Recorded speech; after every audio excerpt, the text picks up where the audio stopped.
Hello students, welcome to D71 academy. आज हम pie chart से रिलेटेड डीआई करेंगे और इस डीआई का लेवल प्री एग्ज़ाम के लेवल के इक्विवेलेंट रखा गया, चाहे आप एसएससी एग्ज़ाम की तैयारी कर रहे हो या बैंकिंग एग्ज़ाम की तैयारी कर रहे हो। देखिए, मैंने दो फॉर्मेट उठाए हैं जो जनरली पूछे जाते हैं। पहला क्या है?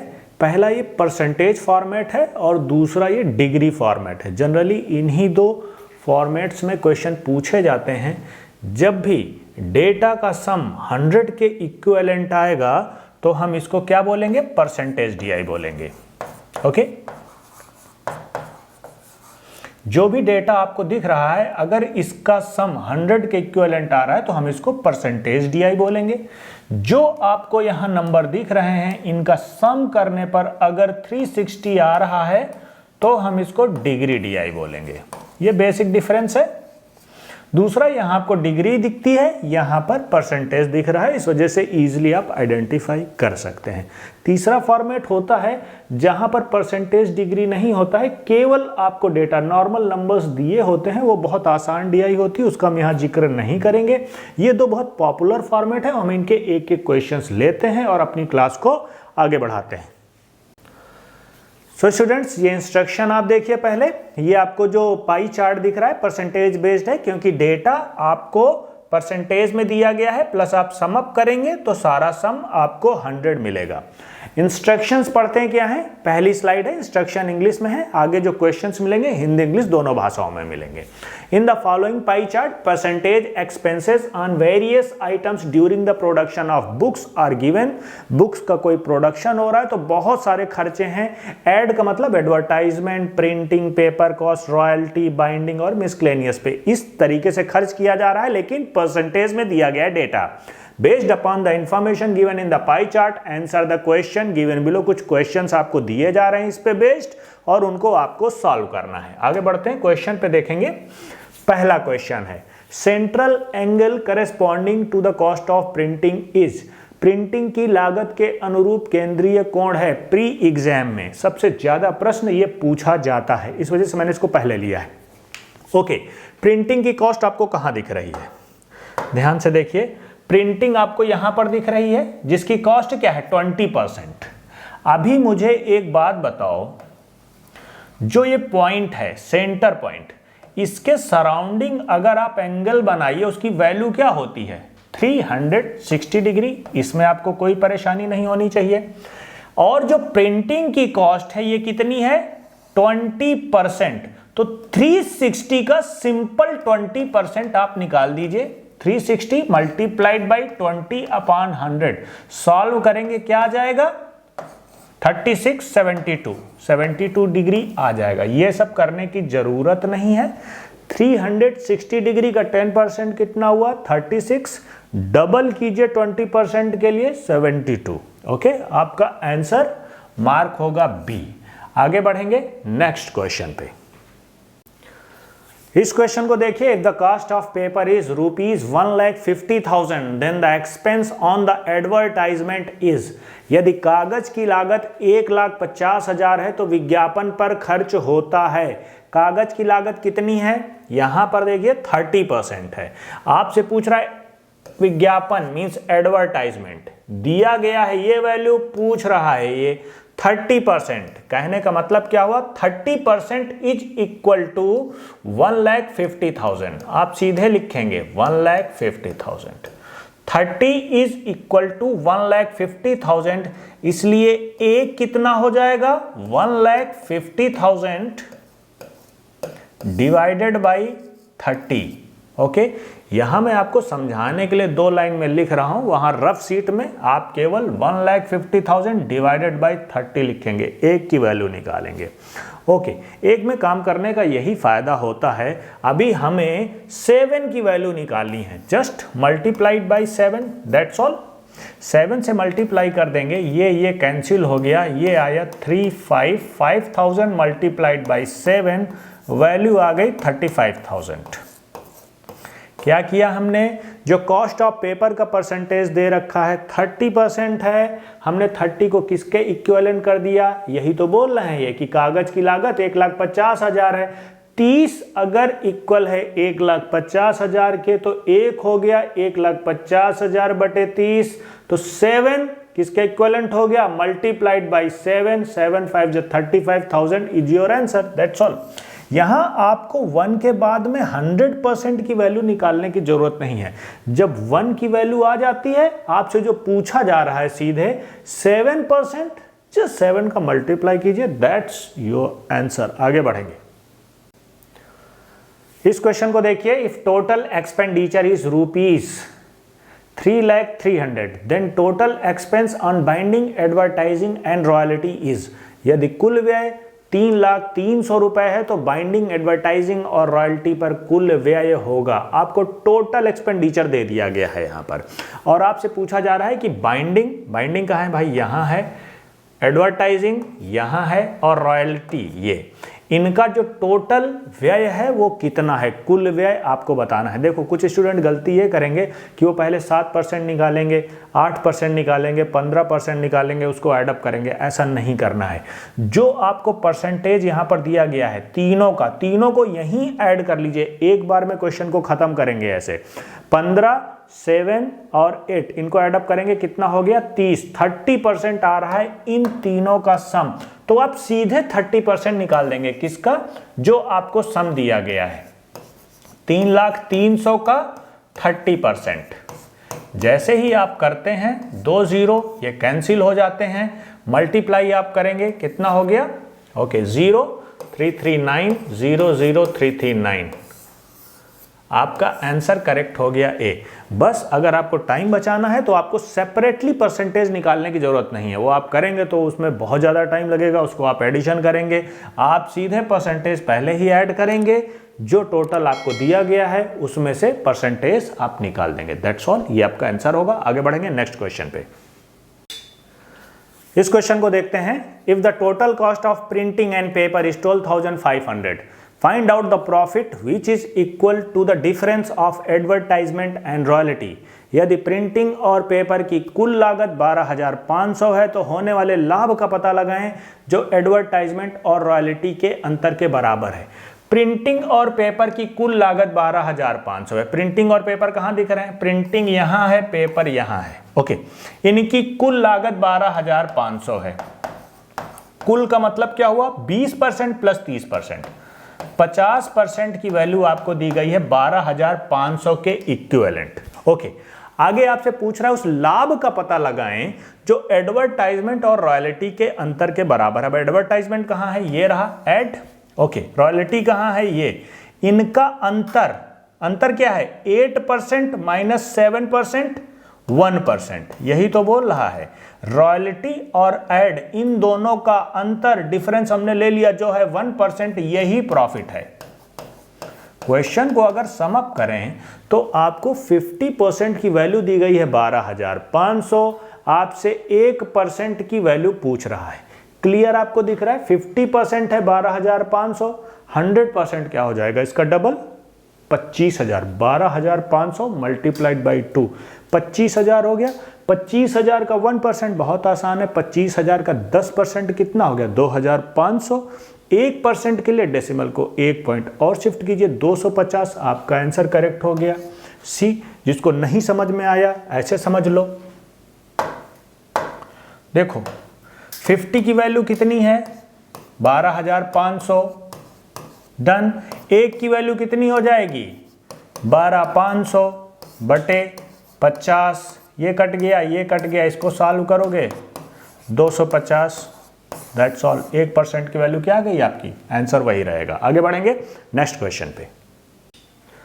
इस क्वेश्चन को देखिए, if total expenditure is ₹3,03,000 then the ratio of cost of binding to cost of paper is.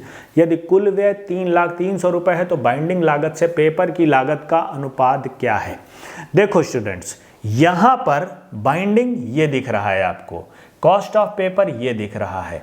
इन दोनों का हमें रेशियो निकालना है।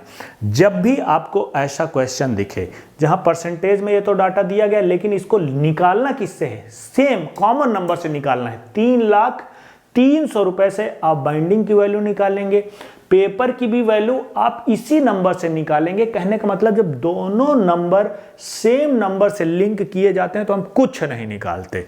जो रेशियो बाइंडिंग की लागत से निकालना है तो बाइंडिंग वाले को ऊपर लिख दीजिए, 15 ऊपर लिख दिया। पेपर से निकालना है तो पेपर वाले का नंबर 30 नीचे लिख दीजिए। That's all, 1/2। ये आंसर करेक्ट हो गया आपका डी। इसकी फिलॉसफी समझा देता हूं आपको। देखो, अगर आपको बाइंडिंग की वैल्यू निकालनी है 15%, रेशियो क्या करेंगे आप? पहले इसकी वैल्यू निकालेंगे इसके साथ में, फिर नीचे आप इसकी वैल्यू निकालेंगे। इन्हीं दोनों का डिवीजन ही आपका आंसर होगा। देखो, बाइंडिंग अगर आप 15% निकालते हैं इससे तो आप कैसे करोगे? ये हुआ इस वैल्यू का 15%, 15/100। ओके, ये एक वैल्यू हो गई। रेशियो के लिए आप डिवाइड करोगे। पेपर की आप वैल्यू कैसे निकालोगे? वही मल्टीप्लाइड बाई, ये कितना है 30%, 30/100। अभी आप देखो, ये तो कैंसिल ही हो गया, 100 से 100 कैंसिल हो गया। अल्टीमेटली बचा क्या? 15 और 30। ये 15 क्या था? जो बाइंडिंग का परसेंटेज है उसका नंबर, 30 क्या है?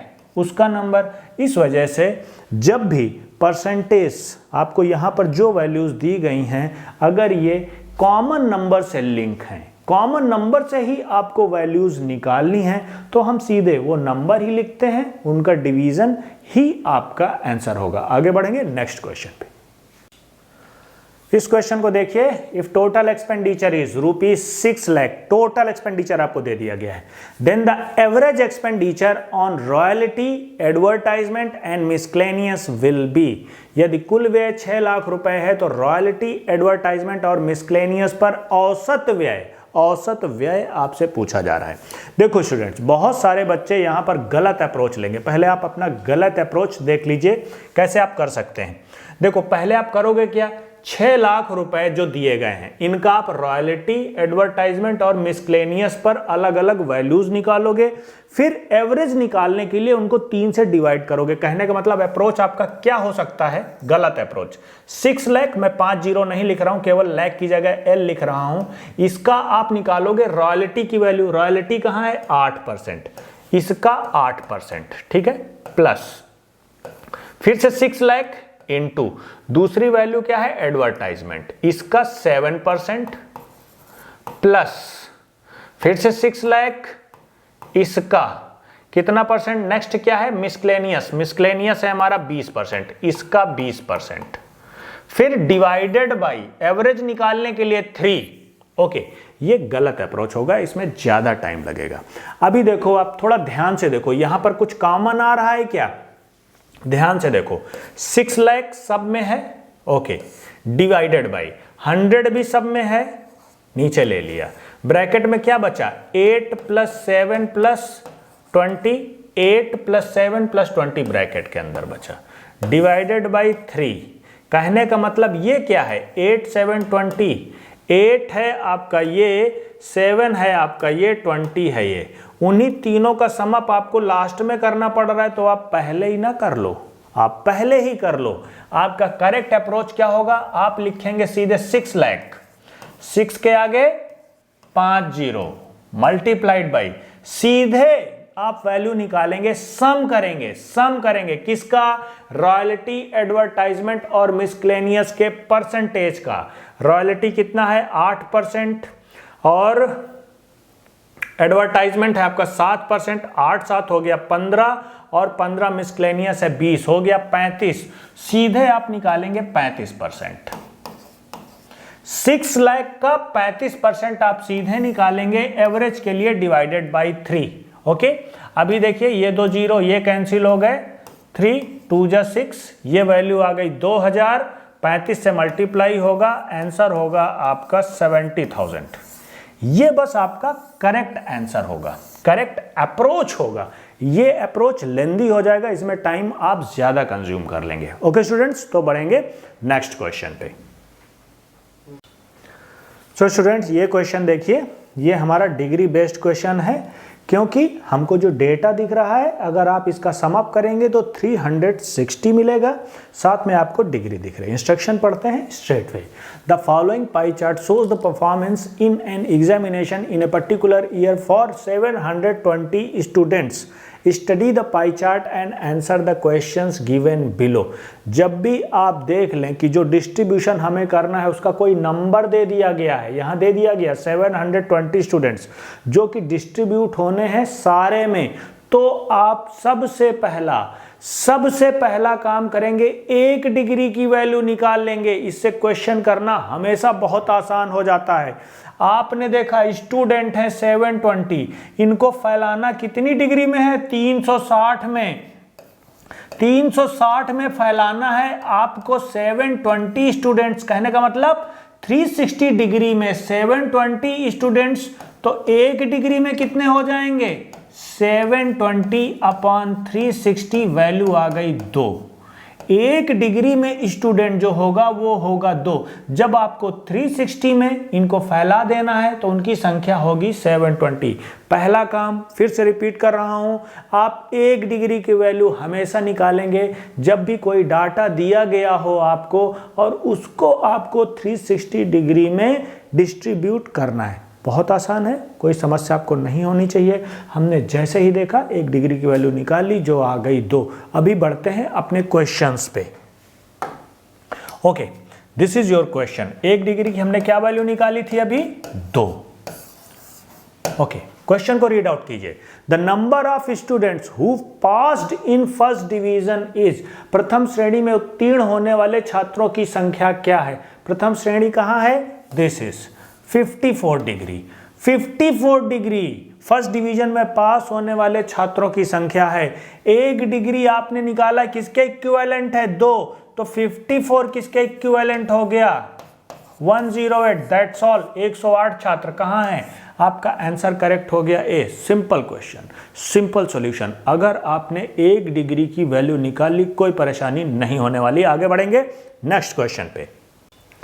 इस क्वेश्चन को देखिए। सेकेंड डिवीजन में उत्तीर्ण होने वाले छात्रों की संख्या फर्स्ट डिवीजन से कितने अधिक है? The number of students who passed in second division is more than those who passed in first division. कहने का मतलब क्या है? सेकेंड डिवीजन में जो छात्र उत्तीर्ण हुए हैं उनमें और फर्स्ट डिवीजन में जो पास हुए हैं उनमें अंतर कितना है, यही आपको निकालना है। ओके, डिफरेंस तो आप ऐसा नहीं करेंगे कि पहले आप सेकेंड डिवीजन के छात्रों की संख्या निकालिए, उसके बाद फर्स्ट डिवीजन के छात्रों की संख्या निकालिए, फिर उनका डिफरेंस निकालेंगे। नहीं, आप सीधे यहीं से डिफरेंस लीजिए। 162 डिग्री और 54 डिग्री का अंतर कितना है? 162 माइनस 54, वैल्यू आई 108 डिग्री। ओके, कहने का मतलब आपको जो उत्तर निकालना है 108 डिग्री के इक्विवेलेंट कितने छात्र होंगे। अभी आपने निकाला था 1 डिग्री किसके इक्विवेलेंट होता है? 2 के, तो 108 डिग्री कितने इक्विवेलेंट हो गया? 216। That's all. 1 डिग्री का कमाल। नेक्स्ट क्वेश्चन पे मूव करेंगे। The ratio of successful students to the failed student is. सफल छात्रों और असफल छात्रों का अनुपात क्या है? सफल छात्र क्या होंगे? जो फर्स्ट डिवीजन में पास हुए हैं, सेकंड डिवीजन में, थर्ड डिवीजन में, किसी भी डिवीजन में पास हुए हैं तो वो सफल में काउंट किए जाएंगे। असफल छात्र जो फेल हो गए। ओके, हमें सफल और असफल का रेशियो या अनुपात निकालना है। अलग अलग निकालने की जरूरत नहीं है। First division, second division, third division तीनों को यहीं पर ऐड कर दीजिए। 162 और 108 कितना हो गया? 270। 270 प्लस 54 हो गया 324। ये सफल छात्रों की डिग्री आ गई। ठीक है, फेल्ड छात्रों की डिग्री क्या है? 36 डिग्री। देखो, जब भी मैंने आपको बताया कोई भी रेशियो आपको निकालना हो, जब भी वो कॉमन नंबर से लिंक होता है तो आपको इन सारे नंबर्स पे फोकस करने की जरूरत नहीं है। आपने सीधे ये डिग्री निकाली, जैसे हम परसेंटेज निकालते थे ना, परसेंटेज में भी रेशियो हम क्या करते थे? सीधे हम नंबर देखते थे, नंबर का डिवीजन कर देते थे। That's all. ऐसे ही हम ये डिग्री नहीं देखेंगे कि हम अब इनका नंबर निकालें उसके बाद में हम रेशियो निकालेंगे। बस इसका जो आंसर होगा वही आपका आंसर होगा। That's all. कुछ करने की जरूरत नहीं है। अगर आप डिग्री को मान लीजिए कन्वर्ट करना चाहते हैं पीपुल में, तो आप करेंगे क्या, मल्टीप्लाई करेंगे ना। 1 डिग्री की वैल्यू कितनी थी, 2 के बराबर थी, 2 से मल्टीप्लाई आप करोगे तो 2 तो कैंसिल ही होने वाला है एज इट इज, आप अपना काम क्यों बढ़ाओगे। दैट्स ऑल, आप केवल नंबर का डिवीजन करेंगे जो पूछा जा रहा है, दैट्स ऑल, और कुछ नहीं करना है। इसको डिवाइड करते हैं, 18 से कट रहा है, 18 दूनी 36, ये तो 18 का स्क्वायर ही है, तो ये 2 ये 9, 9 और 1 9:1 ये रेशियो होगा, दैट्स ऑल, और कुछ करने की जरूरत नहीं है। आगे बढ़ेंगे नेक्स्ट क्वेश्चन पे। The percentage of students who have failed in the examination is, परीक्षा में फेल होने वाले छात्रों का प्रतिशत क्या है, लेकिन आपको दी गई है वैल्यू डिग्री में। अगर संख्या निकालनी है तो आप करोगे क्या, 1 डिग्री की वैल्यू आप 2 के बराबर निकाल चुके हैं, तो 36 की वैल्यू कितनी हो जाएगी, 2 से मल्टीप्लाई कर दीजिए। संख्या आ गई छात्रों की 72 जो फेल हुए हैं। कितने में से फेल हुए हैं, 720 में से। आपको निकालना है इनका प्रतिशत क्या है, प्रतिशत हमें निकालना है 72 का, किसके रेस्पेक्ट में, 720। उसको हम नीचे लिखेंगे, परसेंटेज की बात हो रही इसलिए 100 से मल्टीप्लाई करेंगे। ये कट गया, ये 1 आया और ये बचा 10, 10% आपका आंसर होगा। 10% छात्र फेल हो गए। 1 डिग्री की महिमा है ये सारी, ठीक है। आगे बढ़ेंगे नेक्स्ट क्वेश्चन पे। Total number of students who have passed in second और थर्ड डिवीजन इज, कुल छात्रों की संख्या जो सेकेंड या थर्ड श्रेणी में उत्तीर्ण हैं। सेकेंड डिवीजन यहां दिख रहा है, थर्ड यहां दिख रहा है। थोड़ा कंफ्यूज करने के लिए इन्होंने और या वर्ड डाल दिया है कि आप कंफ्यूज हो। कंफ्यूज नहीं होना है, हमको उन छात्रों की संख्या निकालनी जो या तो सेकेंड डिवीजन में पास हो गए हों या थर्ड डिवीजन में। कहने का मतलब हमें दोनों को सम अप करना है, हमको दोनों को लेना है। अगर और लगा होता, एंड लगा होता, तो भी हमारा आंसर यही होने वाला था। थोड़ा सा कंफ्यूज करने के लिए डेटा दिया गया है। तो आप अलग अलग यहां नहीं निकालेंगे कि 162 की डिग्री अलग निकालें उनकी वैल्यू, इसकी अलग निकालें, दोनों को यहीं पर सम अप कर दीजिए। इन दोनों को सम अप कीजिए, 162 डिग्री 108 कितना हो गया, 270 डिग्री। 1 डिग्री हम निकाल चुके हैं, किसके बराबर होता है, 2 के, तो 270 कितना हो गया, multiplied by 2, 540, that's all. 540 students ऐसे होंगे जो सेकेंड या थर्ड डिवीजन किसी में भी पास हुए होंगे, और यही आपका आंसर है। आगे बढ़ेंगे। सो स्टूडेंट्स, आज की क्लास हम यहीं पर फिनिश करेंगे कुछ और क्वेश्चंस के साथ में जो कि मेंस लेवल के होंगे। थोड़ा सा लेवल उनका अच्छा होगा, आपको जल्दी ही वो क्लास मिल जाएगी, उसका वीडियो आपको मिल जाएगा। अगर ये क्लास आपको हेल्पफुल लगी है तो लाइक करें, फ्रेंड्स के साथ में शेयर ज़रूर करें। जीके के लिए आप हमारा टेलीग्राम चैनल फॉलो कर लें। सोशल मीडिया के भी कुछ लिंक हैं नीचे डिस्क्रिप्शन में दिए गए हैं, आप चाहें तो उनको फॉलो कर लें। जय हिंद, जय भारत, थैंक यू।